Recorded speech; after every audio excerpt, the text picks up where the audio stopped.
천국 소망으로 인한 위로와 기쁨이 더욱 넘쳐나게 되시기를 바랍니다. 아멘. 제가 초등학교를 졸업하고 중학교에 진학하기 전에 1월과 2월 2달 동안 집에 있게 되었습니다. 그래서 집에 있으니까 무료해서 동네에 있는 국립도서관을 찾아갔죠.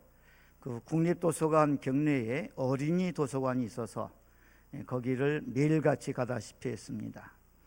그곳에 있는 책들을 이것저것 끄집어내서 읽다 보면 하루 해가 다 지게 되는 그런 날들이었습니다. 그런데 이 책 저 책 읽다 보니까 이제 자연스럽게 소년 소녀 세계 위인 전기 전집에 손이 가게 될 수밖에 없었죠. 거기에 여러 정치가 또 사회운동가, 문학가 등을 비롯한 예술가들에 관한 하여튼 우리 세계 역사 속에 우리가 눈여겨봐야 할 인물들에 대한 이야기들을 읽어보게 되었습니다. 그 중에 읽다 보니까 거기에 어떤 패러데이인가요? 어떤 과학자가 나왔는데 그것을 그분의 태어난 날하고 세상을 떠난 날을 이렇게 보니까 그분이 세상을 떠난 날이 제가 태어난 때더라고요. 그래서 내가 이 사람의 티를 입어 과학자가 돼볼까? 이런 어리석은 생각을 했었던 적이 기억이 납니다. 사람들마다 한 번씩 이 땅에 왔다가 떠나게 되는 인생을 살게 되죠. 그 인생의 날을 보면서 이 사람은 참 잘 살았어, 이렇게 그 마지막 자리에서 말하는 경우가 있지만, 이 사람은 차라리 안 왔으면, 이 세상에 태어나지 않았으면 우리한테 더 좋았을 텐데, 이런 말을 듣게 되는 경우가 없지도 않는 것 같습니다. 우리의 삶이 잘 살았는지 잘 못 살았는지, 성공적인 삶을 살았는지 실패하는 삶을 살았는지 다른 사람들이 보고 말할 때들이 오게 되는 거죠. 물론 사람들이 우리를 보고 이렇게 저렇게 말할 수도 있겠습니다. 그러나 더 중요한 것은 하나님께서 우리의 삶을 보고 뭐라고 말씀하실까 하는 것이 우리에게 더 중요한 문제일 수밖에 없지요. 사람들은 겉만 보고 말할 수도 있겠고, 사람들은 그냥 결과만 보고 말할 수 있지만, 우리 하나님께서는 우리의 중심도 보시고 우리의 삶의 모든 과정도 다 아시며, 우리의 삶이 세상 사람들과 다르게 너 참 잘 살았다, 잘했다, 너는 참 착하고 충성된 종이었구나, 이렇게 말씀해 주실 수도 있는 것이기 때문입니다. 세상 사람들은 다 죽여 세워주지만 우리 주님께서는 너는 참 잘못 살았다, 이 악하고 게으른 종아 라고도 말씀하실 수 있다는 것을 성경은 우리에게 보여주고 있습니다. 우리가 이 세상 살아가면서 무엇보다도 우리가 먼저 하나님 앞에서 나의 삶이 어떤 삶인가를 생각할 줄 아는 마음, 그것을 생각하면서 살아가는 마음이 참된 지혜라고 할 수가 있겠습니다. 모든 것은 하나님의 말씀이 기준이 되고 모든 것은 하나님의 말씀대로 풀어질 것이기 때문이지요. 우리는 그 누구의 말보다도 그 어떠한 세상 사람들의 그러한 아우성소리보다도 오히려 성경을 통하여 우리에게 말씀하고 계시는 주님의 음성을 더 귀하게 여기고 중요하게 생각하고 거기에 우리의 마음을 쏟아야 할 것입니다. 오늘 우리가 함께 읽은 본문의 말씀에 등장하는 베레아 사람들의 모습이 그런 모습을 우리로 하여금 보게 해주고 있습니다. 사도행전 17장 11절의 말씀을 다시 읽어보겠습니다. 베레아에 있는 사람들은 데살로니가에 있는 사람들보다 더 너그러워서 간절한 마음으로 말씀을 받고 이것이 그러한가 하여 날마다 성경을 상고함으로. 아멘. 베레아 사람들은 바울이 하나님의 말씀 복음을 전할 때 그 말씀을 들었다는 것입니다. 데살로니가 사람들은 바울의 말씀을 전하지 못하도록 쫓아내고 잡으러 다녔지만은, 그러나 이 베레아 사람들은 바울이 자기의 선교 전략을 따라 베레아에 있는 유대인 회당에 와서 말씀을 전할 때 그 마음이 너그러워서 간절한 마음으로 그 말씀을 받았다고 오늘 말씀 우리에게 가르쳐 주시죠. 그 간절한 마음을 드러내서 표현하시기를 이것이 그러한가 하여 날마다 성경을 상고함으로, 바울이 전하는 복음의 말씀을 받습니다. 그리고 그 말씀이 정말 성경에 있는 말씀인가, 이게 정말 하나님의 말씀인가, 하나님의 뜻인가, 하나님의 계시에 합당한가, 이거를 매일같이 성경을 읽으며 저들이 들으며 생각을 했다, 그렇게 말씀하고 있습니다. 바울의 선교 전략은 먼저 유대인의 회당이죠. 거기에 가서 복음을 전하면 유대인들도 있지만 경건한 이방인들, 그들이 그 복음을 또 들을 수 있는 기회가 되기 때문에 먼저 유대인 회당부터 찾았습니다. 그리고 그게 없다면 이제 바로 직접적으로 이방인들을 만나서 복음을 전하는 그런 경우들을 보게 되죠. 그가 이 베레아에 와서 그 회당에서 전한 말씀이 무엇이었을까? 우리가 그것을 쉽게 생각할 수 있죠. 그건 바로 3절에 우리가 앞서 본 바와 같습니다. 성경을 가지고 강론하면서 그 성경 말씀을 설명해 주는 겁니다. 그런데 그 성경 말씀이 누구를 가리키는 것으로 설명하는가 하면 3절에 뜻을 풀어 그리스도가 해를 받고 죽은 자 가운데서 다시 살아나야 할 것을 증언하고, 그 그리스도가 누구냐? 내가 너희에게 전하는 이 예수가 곧 그리스도다라고 복음을 전했다는 거죠. 베레아에서도 마찬가지입니다. 그러니까 베레아 사람들이 정말인가? 정말 성경에 있는 그 말씀이 바로 그리스도에 관한 말씀인가? 그리고 그 그리스도가 바로 예수라고 하는 분인가? 이것들을 저들은 아주 깊이 생각했다는 겁니다. 왜냐하면 이것만큼 중대한 문제가 없기 때문이죠. 내가 어떻게 해야 구원을 받을 것인가? 그들이 지금까지 들어온 것은 하나님의 율법을 지킴으로, 하나님의 법을 지킴으로, 법을 지키는 그 행위를 통해서 구원을 받을 수 있다, 구원에 가까워질 수 있다는 것을 그들은 듣고 배우고 자라났습니다. 그런데 이제 바울이 전하는 복음은 그게 아닌 것이죠. 예수님을 믿음으로 의롭담을 받는다, 구원을 받는다, 하나님 나라에 들어간다, 이렇게 말하니까 이거 지금까지 우리가 알고 지나온 것과 다른데 이게 과연 하나님의 말씀에 맞는가 하고 살펴보았다고 하는 것입니다. 예수 그리스도가 우리의 죄를 위하여 죽으시고 우리의 구원의 주님으로 다시 부활하시어 그 구원을 완전히 단번에 이루어 주셨다라고 하는 이 사실은 그때까지 예수 그리스도 오셔서 그 말씀을 전해주시고 십자가의 구원 사건을 이루시기까지 많은 사람들에게는 감추어졌던 일이었다고 성경은 우리에게 가르쳐 주십니다. 골로새서 1장 26절 27절에 보면 이 비밀은 만세와 만대로부터 감추어졌던 것인데 이제는 그의 성도들에게 나타났고, 그러니까 이전에는 몰랐습니다. 그런데 이제 때가 되니 나타났다는 겁니다. 이 비밀이. 그 비밀이 무엇입니까? 하나님이 그들로 하여금 이 비밀의 영광이 이방인 가운데 얼마나 풍성한지를 알게 하려 하심이라. 이 비밀은 너희 안에 계신 그리스도신이 곧 영광의 소망이니라. 비밀이 뭐라고요? 우리 안에 계시는, 예수 믿는 자 안에 거하시는 그리스도 예수라고 말씀해 주고 있습니다. 비밀을 알아야 된다고, 성경을 나한테 와서 배워야 된다고, 이단들이 얼마나 많은 영혼들을 속이고 노략질하고 있습니까? 자기네들만 비밀을 안다고 말합니다.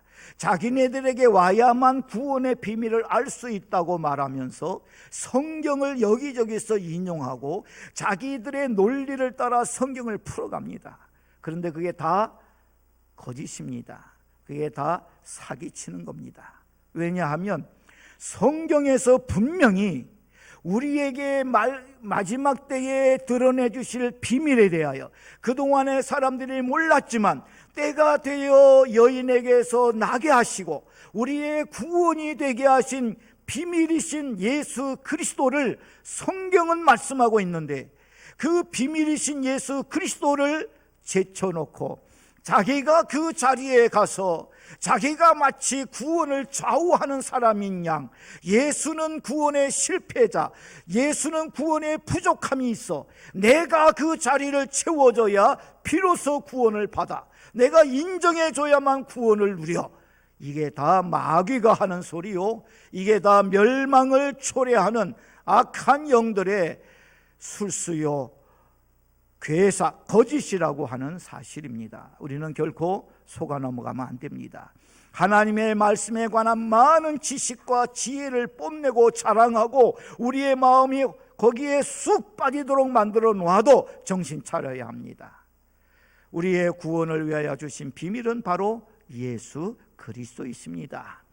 만세와 만대로부터 감추어져 있었습니다. 그러나 이제는 그의 성도들에게 나타났습니다. 그 비밀은 우리 안에 계시는 예수님을 구로 영접한 자 안에 거하시는 예수 그리스도가 바로 하나님의 비밀입니다. 그래서 골로새서 2장 2절에 하나님의 비밀인 그리스도를 깨닫게 하려 함이니, 그리스도를 깨닫지 못한다면, 그리스도를 아는 데 부족함이 있다면 그는 잘못된 길에 들어선 셈이 되고 맙니다. 우리의 구원은 오직 예수 그리스도만이 이루신 일입니다. 다른 그 누구가 그 자리를 보충하거나 대신할 수가 없습니다. 그것을 말하는 자들은, 그것은 이단자들이요, 그것은 멸망자들이요, 그것은 적그리스도요, 그것은 마귀와 함께 멸망당할 악한 영들에 불과하다고 하는 사실이지요. 참으로 예수 그리스도만이 우리의 구원이 되시고 우리의 복이 되시는 것입니다. 로마서 1장 16절은 그래서 내가 복음을 부끄러워하지 아니하노니 이 복음은 모든 믿는 자에게 구원을 주시는 하나님의 능력이 됨이라. 먼저는 유대인에게요 그리고 헬라인에게로다 라고 가르쳐 주십니다. 참으로 모든 사람이 죄를 범하였음에 하나님의 영광에 이르지 못했지만 그리스도 예수 안에 있는 속량으로 말미암아 하나님의 은혜로 값없이 의롭다 하심을 얻은 자 되었다 가르쳐 주시고, 곧 이때에 자기의 의로우심을 나타내서 자기도 의로우시며 또한 예수 믿는 자를 의롭다 하려 하심이라. 그런즉 자랑할 데가 어디 있느냐? 있을 수가 없느니라. 무슨 법으로냐 행위로냐 아니라 오직 믿음의 법으로니라고 로마서 3장에서는 우리에게 말씀해 줍니다. 베레아 사람들은 바울을 통하여 증거되는 하나님의 말씀이 정말 맞는 것인가를 깊이 생각하고 살피고 그 말씀, 그 복음을 받아들였다는 겁니다. 그 중에 그 복음을 듣고 믿는 자들이 나타나게 된 것이지요. 4절에 그 중에 어떤 사람, 4절이 아니고 12절의 말씀입니다. 죄송합니다. 그 중에 믿는 사람이 많고 또 헬라의 귀부인과 남자가 적지 아니하나. 아멘. 바울을 통한 복음의 말씀을 그들은 그대로 믿었습니다. 내가 이 죄로부터 벗어날 수 있도록 하나님의 아들 예수께서 이 땅에 오셔서 내 죄값을 대신해 주셨구나. 이제는 내가 죄사함을 받았네. 내가 그 예수 그리스도를 믿음으로 말미암아 구원을 받았네. 내가 이제는 하나님의 자녀구나. 감사해라. 고마워라. 내가 이 예수만 평생 믿고 따르고 살아가야 되겠구나. 그렇게 저들은 생각한 것이죠. 세상 사람들이 볼 때에는 너는 성공의 길을 걷고 있구나, 너는 실패의 길을 걷고 있구나 라고 말하는 그들의 삶일 수가 있습니다. 그러나 정말 성공의 삶은 어떤 삶입니까? 예수 그리스도를 믿음으로 죄사함 받고 구원받아 하나님의 자녀가 된 것이 성공한 삶입니다. 이 세상에 그 어떤 삶하고 바꿀 수 있습니까? 그 어떤 삶과 비교할 수 있습니까?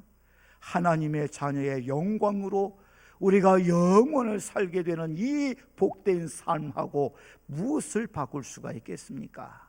어리석은 이들은 돈과 바꾸려 합니다. 어리석은 이들은 세상 사람들의 말과 바꾸려고 합니다. 세상에서의 것에 마음 빼앗겨서 이 믿음을 내동댕이 치고 돌아서 가는 사람들도 있습니다. 어리석은 이야기지요. 이 세상 지나간다고 말씀합니다. 이 세상도 그 정욕도 다 지나가고 사라진다고 말씀합니다. 그토록 소중하게 여기고 그토록 내 삶에 없어서는 안 될 것처럼 붙들고 늘어졌던 모든 것들이 우리의 눈앞에서 사라지고 말 때가 온다는 것입니다. 사라지지 않는 것은 무엇입니까? 오직 주의 말씀. 주의 말씀은 영원토록 있다고. 하나님의 말씀대로 모든 것은 시작되었고 진행되고 완성되는 것을 우리에게 가르쳐 주셨습니다. 주의 말씀만 붙들고 살아갈 뿐입니다. 베레아에 있는 이들 중에 말씀을 듣고 착하고 좋은 마음으로 말씀을 듣고 지키어 인내로 결실하는 자들이 생겨나게 되었습니다. 그런데 데살로니가에 있던 유대인들이 아니 여기 와서 소란을 일으켰던 그 바울이라는 작자가 베레아라고 하는 곳에 가서 또 예수의 이름을 말한다네, 그거 가만 놔두면 안 되겠다 하고 쫓아왔다고 13절은 기록하고 있습니다. 데살로니가에서 베레아까지 한 40km가 됩니다. 그러니까 100리길을 그 사람들이 쫓아온 겁니다. 아니 자기네 사는 나라에 사는 지역에서 바울이 떠나갔으면 그걸로 그만두지 뭐 한다고 남의 동네까지 또 쫓아옵니까? 참 그 악하고 그 참 사나운 마음은 그냥 멈출 수가 없었던 모양입니다. 그래서 자기네들만 와서 그냥 지나가는 게 아니라 다른 사람들까지 선동해서 바울 일행을 대적하게 만들고자 하였던 것이죠. 똑같이 하나님 말씀 들어도 어떤 이는 그 말씀을 믿음으로 받고 어떤 이들은 아예 말씀을 대적하고 거부하고 오히려 폭력적으로 대하는 경우도 있는 것을 우리는 이 사도행전에서 계속해서 읽어볼 수가 있게 됩니다. 빌립이 사도행전 8장에 보면 광야로 내려가는 길에 에티오피아 국고를 책임 맡은 네시를 만나는 장면이 나옵니다. 그 네시가 읽고 있던 성경이 있는데 그게 이사야 53장입니다. 빌립이 묻습니다. 당신이 읽는 것을 깨닫습니까? 압니까? 어떤 내용인지를 이해가 됩니까? 그러니까 이거 내 모르겠어요. 누가 설명해 줘야 알겠는데요. 그래요? 그러면서 이사야 53장에 거기에 고난받는 종이 바로 예수 그리스도이시라고 가르쳐 줍니다. 우리 죄를 위하여 죽으셨고 우리의 구원을 위하여 다시 살아나신 예수 그리스도에 관하여 말해주니까 그 내시가 나도 예수님 믿겠습니다. 믿습니다. 내게 세례 주세요 하고서 세례받고 구원받은 자의 기쁨으로 자기 나라를 향하여 갔다고 기록하고 있습니다. 유대인들은 이사야 53장 읽으면서 그게 누구를 가리키는가라고 물어보면 예수님이라고 절대 말하지 않습니다. 그거는 고난받는 종, 즉 선지자 중에 어떤 사람을 가리키는 거예요. 또는 이거는 우리 고난받는 이스라엘 민족을 의인화하여 가르쳐 주는 말이에요. 이렇게 말하지 거기에 그 종이 예수 그리스도를 가리킨다고 인정하지 않습니다. 인정한다면 아마 그들은 전부 다 회개하고 하나님 앞에 예수 그리스도를 구주로 고백하며 돌아오게 될 것입니다. 로마서에 보면 언젠가 그럴 때가 올 거라고 바울은 우리에게 가르쳐 주고 있기도 합니다. 문제는 복음이 아니었습니다. 그 복음을 듣는 사람의 마음이 문제였습니다. 문제는 메시지가 아니었습니다. 그 메시지를 듣는 사람의 마음이 어떠한가가 문제였습니다. 예수님은 씨 뿌리는 자의 비유를 통해서 우리에게 가르쳐 주셨죠. 길가, 그 다음에 돌밭, 그 다음에 가시떨기밭, 그 다음에 좋은 땅, 옥토. 그게 다 무엇을 가리키는 것이었습니까? 사람의 마음을 가리키는 것이었습니다.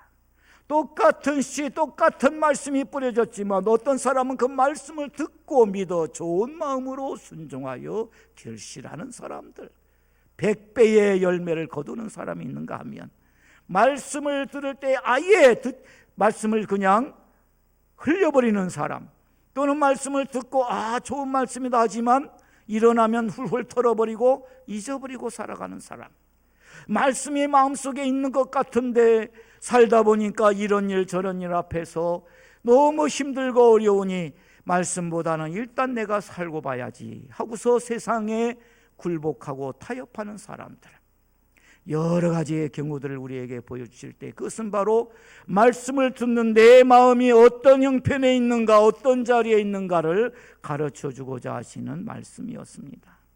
호세아는 말씀을 들어도 돌이키지 않는 그 백성들을 향하여 이렇게 외쳤지요. 호세아 10장 12절, 너희가 자기를 위하여 공의를 심고 인애를 거두라. 너희 묵은 땅을 기경하라. 지금이 곧 여호와를 찾을 때니 마침내 여호와께서 오사 공의를 비처럼 너희에게 내리시리라. 아멘. 공의로 살아라. 인애로 살아라. 그러기 위해서 너희 묵은 땅을 기경하라. 너희들의 마음을 뒤집어라. 너희들의 마음을 바꾸라.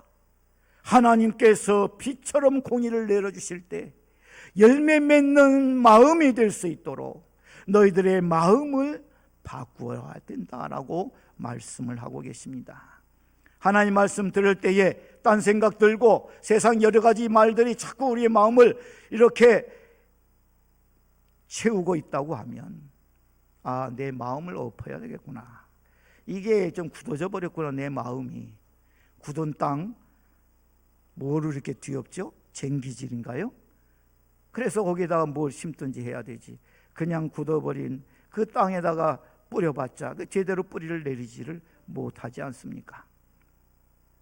하나님 말씀 들을 때에 우리의 마음이 부드러운 마음 되어 우리도 그 말씀을 믿고 순종하여 그 말씀의 축복이, 위로가, 은혜가, 권능이 우리의 모두의 것이 되기를 바랍니다. 이와 같은 말씀을 저들에게 전하였을 때 데살로니가의 유대인들이 쫓아와서 또 방해하니까 주변 사람들이 바울을 데리고 아테네로 갑니다. 15절의 말씀이죠. 그리고 실라와 디모데는 남아 있었는데 바울이 실라와 디모데를 데리고 와 달라고 하는 부탁을 하게 되죠. 바울이 빌립보에서 어떤 일이 있었던가를 우리는 압니다. 빌립보에서 매맞고 감옥에 갇혔지만 오히려 그 감옥들을 흔들어 주시는 하나님의 권능을 경험하게 되고 그 지역에서 또 예수 믿게 되는 역사가 일어나지 않았습니까? 데살로니가 사람들 아무리 그래도 그냥 견뎌보죠. 또 하나님이 어떤 기적을 나타내 주실지, 어떤 능력을 보게 주실지 모르잖아요. 그런데 왜 이렇게 도망쳐 버립니까? 어떻게 보면 참 초라합니다. 하나님의 사람이, 사도가 핍박 앞에 도망쳤어? 도주해버렸어? 참 볼상사나운 모습이구만. 이렇게 생각할 수도 있는 장면입니다. 그러나 우리 예수님 뭐라고 하셨습니까? 이 동네에서 너희를 핍박하고 안 받아들이면 다른 동네로 가라 그랬어요. 그러면 우리 체면이 뭐가 됩니까? 담대하게 용감하게 고난도 받고 그 자리에서 죽으면 죽죠. 까짓거 제가 그런 거 무서워서 도망 다닐 사람입니까? 여러분, 우리는 그렇게 말하지 말라는 것입니다. 우리에게 중요한 것은 내 체면도 아니고 우리에게 중요한 것은 다른 사람이 나를 어떻게 봐주느냐, 내 인생에 대하여 어떻게 평가하느냐도 아니라고 하는 것. 우리는 그저 주님의 종이니 오늘 이곳에서 머물라 하면 이곳에 머무는 것이고 내일 저곳으로 가라 하면 저곳으로 가는 것뿐이지. 내 인생 내가 한번 성공해 보겠노라고, 사람들이 나를 없이 여기고 있는데 내가 한번 멋지게 성공해 보겠노라고, 이를 악물고 버텨보겠노라고 하는 그런 삶이 그리스도인의 삶이 아니라는 것입니다. 우리는 주님의 일을 위하여 세움받은 주님의 일꾼이요, 주님의 종이요, 주님의 사람들이기 때문입니다. 우리에게 중요한 것은 지금 일의 결과가 어떻게 될 것이냐가 아니라는 거예요. 이것 때문에 내가 어떻게 될 것이냐보다 더 중요한 것이 있는데, 그것은 바로 주님의 말씀에 순종하는 것입니다.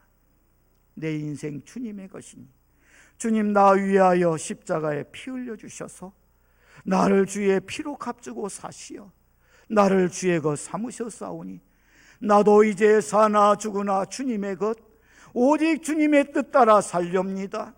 주님 저보고 오늘 눈물 흘리라 하시면 눈물 흘리지요. 주님 절 보고 웃으라 하시면 웃겠습니다. 내 모든 것 다 주님의 것이니 사람들이 나를 향하여 박수갈채를 보내던 손가락질을 하던 저는 그에 구애받지 않겠습니다. 오직 주님만 따르겠습니다. 주님이 우리에게 구하고자 하시는 것은 바로 그것입니다. 내 인생이 성공했으니까 나는 훌륭한 사람이지, 대단한 사람이야, 나를 없이 여길 사람 누구야? 이렇게 교만과 자만으로 설 우리들도 아니고, 아유 내 인생 이렇게 될 줄 누가 알았어? 아유 사람들 앞에 서기도 싫고 만나기도 싫고, 아유 이제 나는 그냥 죽을 날만 기다릴란다, 이렇게 살라고 우리를 구원하신 것도 아니라는 것입니다. 주님께서 우리에게 말씀하신 것이 있다면 그대로 따를 뿐입니다. 내가 나이가 이렇게 많은데 왜 빨리 안 불러가시나? 빨리 좀 나를 데려가시지, 내가 이 땅에서 이렇게 늙어 뭐 할 일이 있다고. 그건 내 생각이요. 하나님의 뜻은 다른 데 있기에 우리를 살게 하신 겁니다. 사는 날 동안은 주의 뜻을 찾을 것이요, 사는 날 동안은 주 앞에 기도할 것이요, 주님의 뜻을 묻고 하루하루에 신실하신 하나님, 노년이 되고 백발이 되어도 떠나지도 버리지도 않는다는 그 주님이 지금도 나와 함께 하시어 내 영혼의 기쁨이 되시고 위로가 되시고 평안이 되시고 소망이 되어주신 것을 다른 이들에게 간증하면서 우리의 인생에 남은 세월들을 살아가는 것이지요. 내가 아직 나이가 어린데 내가 뭘 할 수 있을까? 그런 말도 우리가 할 이야기가 아닙니다. 주님이 지금 이때 여기에서 나에게 원하시는 것이 무엇인지를 살피고 그것에 순종할 뿐입니다. 우리가 너무나도 쉽게 세상의 평판에 좌우되는 경향이 심합니다. 하나님의 판단과 인정을 구하기보다 눈에 보이고 귀에 들리는 사람들의 평판과 인정을 더 갈망하고 그것을 구걸하면서 살아가기조차 하는 우리들의 모습을 완전히 지워버릴 수가 없습니다. 그래서 우리에게 믿음이 필요합니다. 하나님 말씀을 붙들고 얼마나 더 내가 이 수고를 견뎌야 할지, 내가 이 고난의 자리를 얼마나 더 채워가야 할지 가늠이 되지 않는 자리에서라도 나는 하나님을 믿습니다. 나를 사랑하셔서 나를 위하여 자기 목숨 버려주신 나의 주 예수 그리스도를 나는 믿습니다. 고백하면서 우리의 시간을 보내어야 하는 것이지요. 너무 힘드십니까? 너무 괴로우십니까? 그러면 하나님 앞에 다 말씀을 드리십시오. 하나님 앞에 우리의 마음을 토하라고 성경은 우리에게 말씀하고 계시지 않습니까? 우리를 소생시켜 주시고 우리를 새롭게 하시고 이 나그네 길을 감당하게 하시고 기쁨으로 찬송으로 감사로 주 앞에 서게 해주실 수 있는 분은 오직 우리 주님밖에 없습니다. 그 주님 바라보며 그 주님 의지하며 내일 또 무슨 일이 생길는지 몰라도 나와 함께 하시는 주님이 이 모든 것 다스리고 계시니 결국에 합력하여 선이 되게 해주시고야 말 것이다라고 우리는 확신하면서 우리의 남은 길을 걸어갈 뿐입니다. 나의 달려갈 길을 다 달리고 내 믿음을 지켰으니 이제후로는 나를 위하여 마련하신 의의 면류관을 내가 쓸 것만을 바라본다고 바울은 말씀하셨지요. 아직 달려가야 할 길이 남아 있습니다. 아직은 믿음을 지켜야 하는, 믿음의 싸움을 싸워내어야 하는 시간들이기도 합니다. 그러나 끝까지 주님만 믿고 견뎌내면 우리도 앞서간 사도들처럼 주님의 영광의 영접을 받고 그 놀라운 위로와 그 놀라운 우리 위하여 예배해 놓으신 은혜를 보게 될 것이고 주님 약속하신 영광을 상속받아 누리게 될 것입니다. 간절한 마음으로 하나님의 말씀을 받고 붙들고 생각하고 기억하고 나아가십시다. 이 세월에 우리의 진정한 위로는 하나님밖에 없고 하나님의 말씀밖에 없습니다. 그 말씀을 꼭 부여잡고 그 말씀이 주는 힘으로 이 6월달을 또 이 한 주간을 넉넉히 감당하고 승리하시는 여러분들의 모든 시간들이 되시기를 바랍니다. 205장 찬송을 부르시며 예물을 봉헌하겠습니다.